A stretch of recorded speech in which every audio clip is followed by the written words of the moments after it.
All right. Well, what's going on, everybody? It's your girl Pam with 2200 Taps. Yo, I am in kind of like a dungeon area. I'm in the Adaptive Training Foundation in the back room. Um, our wireless mics, I'm not gonna name who they are from, worked great yesterday. And apparently they're dead today. So we're just gonna wing it and we're gonna have fun today. And I am excited for my next guest. She is amazing. She's sitting right next to me. For those that can't see, for those that can, my next guest is a very, very special girl. And I say that because we'll talk about her story, but can I say the Powerline Girl thing? Yeah. So if you Google Powerline Girl, she's going to pop up. Her name is Kennedy. What's the married name again? Bingham. Bingham. I didn't want to butcher. I'm looking at her husband, Kennedy Bingham, because I was gonna say her maiden name, but no, she's a happily married gentleman. Calm down.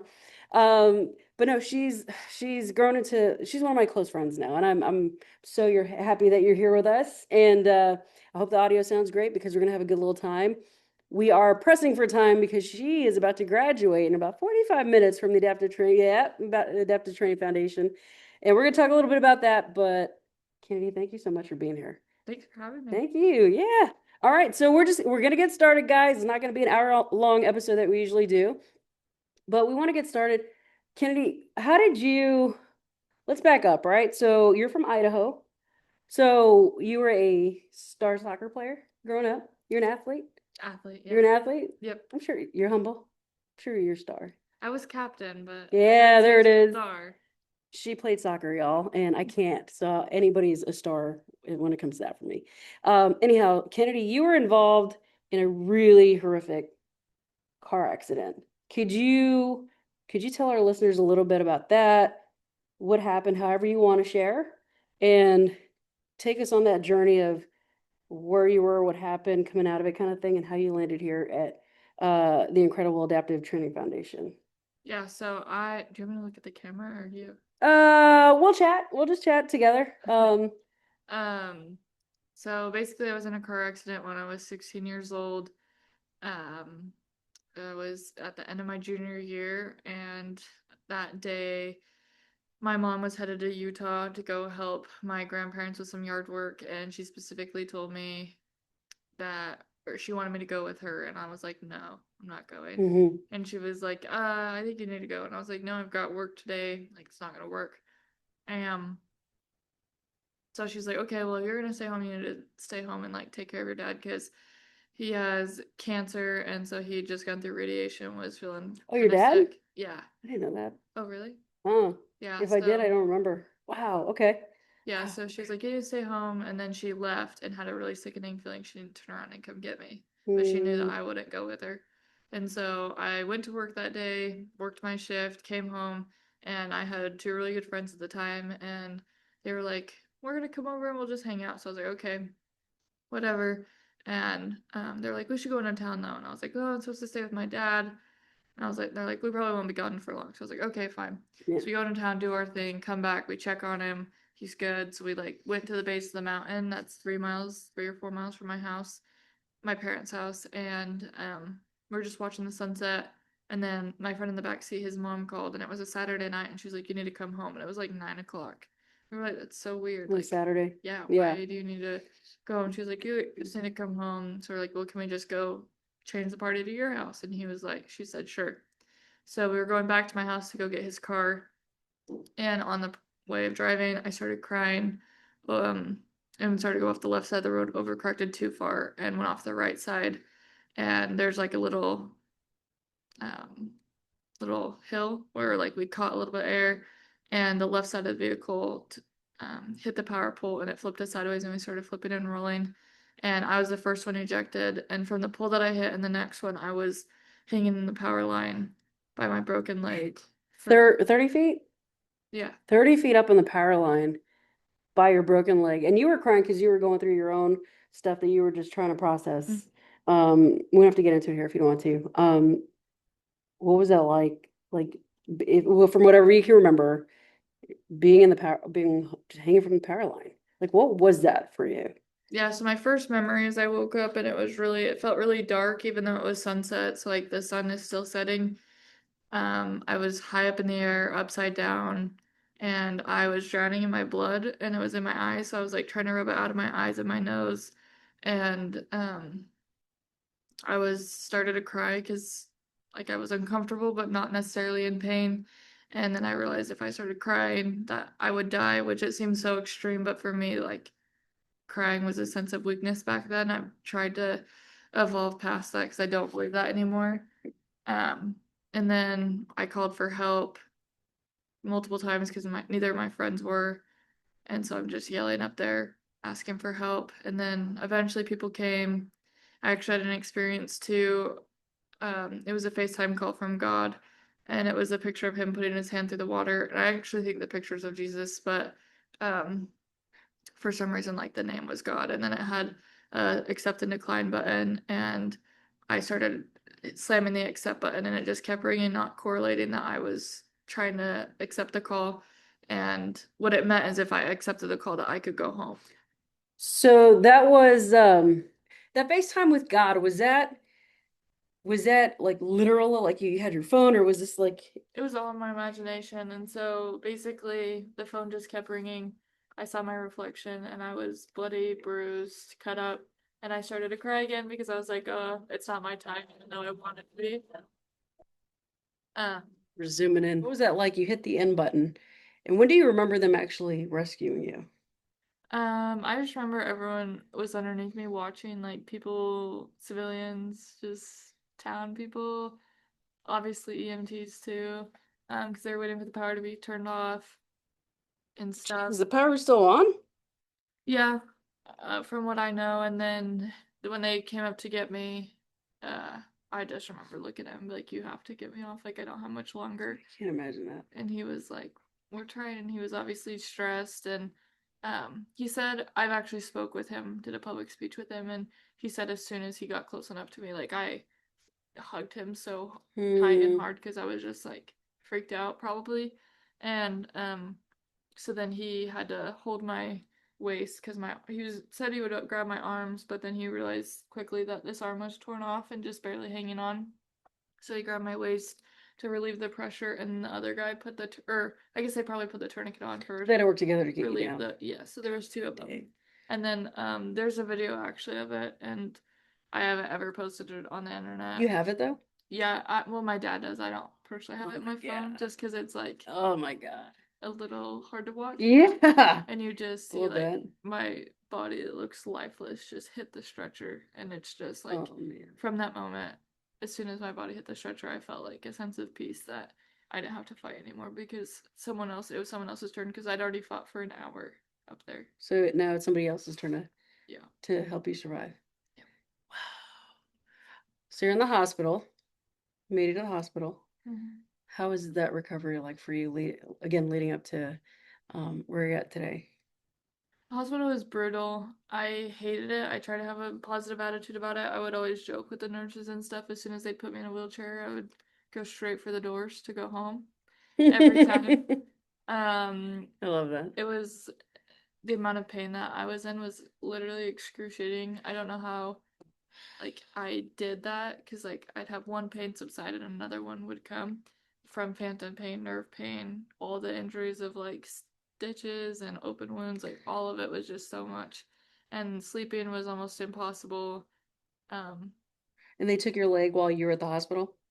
yeah, I don't remember any of that. I woke up with it Gone. gone. Okay. But I don't know how Wow. many days in it was. I had a total of 5 amputations, so it was a process Jesus. for sure. But like Wow. one thing I felt super grateful for is I had a positive attitude through the like I just woke up and I was like, this is what we gotta do and gotta just get it done. So Whew. We got it done. And we're moving at a really good we're moving at a good pace where we're hitting all the stuff that we're looking for, right? mhm, On this interview. So I want to fast forward I met you about a year ago now, right? You mhm. came to Dallas. Probably a Uh year ago. It's a year Almost a this year. week. Is it really? Oh shoot. Oh my God. So yeah, I met Kennedy, and it was your dad. Hmm. Those two came to the gym, and you spent a week here training and hanging out with us misfits. And then you applied for a class and you got into the class that's actually going to graduate literally in like 20 minutes. Yeah. Um, what what's this whole the last 9 weeks you've been putting in the work because I've seen it. I've seen you at your highest of high. I've seen you like just hitting some sort of rock bottom. So what was that like for you? Um, what was that like for you the last 9 weeks? Um, I mean, I feel like it's been awesome. I've been super grateful for all the opportunities, and even though I've had some pretty low lows here, they've taught me a lot, and I wouldn't take back any of the opportunities and all the sad days, hard days, best days, good days, all of it. It all is a part of the process, and I feel like I did my absolute best to indulge in everything that I could and give it my all. Would you say that in your lowest of lows, you were able to get through it because of the community or your support at home or both? All of All it. of it? Like, obviously, here, there was so many times that I was like, I don't know why I feel this way. And then I would talk to one person, they would help me a little bit. Talk to another person that'd help me even more. And then, which it's so stupid that it takes me like about three people of different opinions and what they've seen and maybe like talking through it. That's how it helped me figure out what was wrong. But you guys, obviously, and then it was a huge help to even just have Alec here with me. There was Yep. I don't know how I would have done that to like come here, do the whole thing, and then go home and sit at the hotel alone trying to process it all. I don't think I would have done well with that. And then obviously, like, I have the support from even our family that's not here with us. I mean, I have my parents here now for graduation and everything, but the whole time it's just been me and Alec, and so, but we still had that ongoing support from my in laws and my parents and siblings, and it was just all helped. So yeah, like for our listeners, her husband's been here all 9 weeks, every step of the way. The days we're here, the days we're not. Like you've been, I'm looking at him. You've been like, dude, so fucking proud of you. He A just, plus supporter. yeah, um, yeah. It's what my point is like her support with you alone, minus the family, was huge Yeah, because you can go home with him. You can go home, process stuff with him, and I'm sure he just met you where you're at in those moments. yeah. Freaking hell yeah, dude. Um, yeah, I mean it kind of stinks, man. I want to take this interview for an hour, but we don't have time. We really don't have time. And we've had people walk in and out, and it's just how it is, guys. This is the only time I can get Kennedy, and we're gonna head out with our family here in a minute so she can get her graduation on. Um, what would you tell somebody who basically doesn't think that they can do it? Basically, somebody maybe in your position, maybe an amputee, somebody in a wheelchair, somebody missing all four limbs, like our guy Memphis, right? Yeah. Like, what would you tell somebody out there that's struggling to, this just happened to me now, what? What could you tell somebody? I don't have a lot of sympathy, but that's what all ATF is about is sympathy. Like I can have empathy with you. Um, but overall, like I- I'd be real to you and be like, I'm gonna look you in the face and say, your legs aren't growing back, your arm's not growing back, no matter how, like, I have a paralyzed arm too. It's not even just the leg injury. No matter how bad I wanted in that position for me to have 100% arm function, that's just never going to be possible. So, like, first of all, I would say you're never going to be the word normal again. You're always going to have something, but you get to choose from now on. And I've had this in all my speeches and everything, even before I came here. But you guys have shirts of the choose your heart, and I truly Hmm. believe in that. I think choosing your heart, uh, being sad, depressed, not doing anything with your life, and feeling sorry for yourself is really hard because all you're going to do is burn friendships, relationships, because people are going to get sick of your complaining.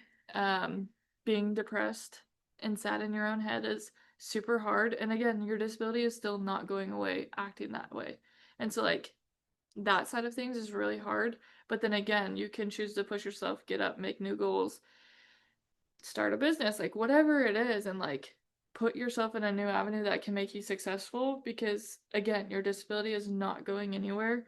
And so, like, make the best out of it rather than be stuck at home crying about it and wishing you had something different because the opportunities are endless as long as you allow it to be. I love that. Choose your heart. Choose your heart. Choose your heart. Um, Speaking of hard, we've had a very hard week as a community, as a tribe. Getting back to it, yeah, it's been a hard week for us as a community, as a tribe with the Texas floods. We lost two of our own.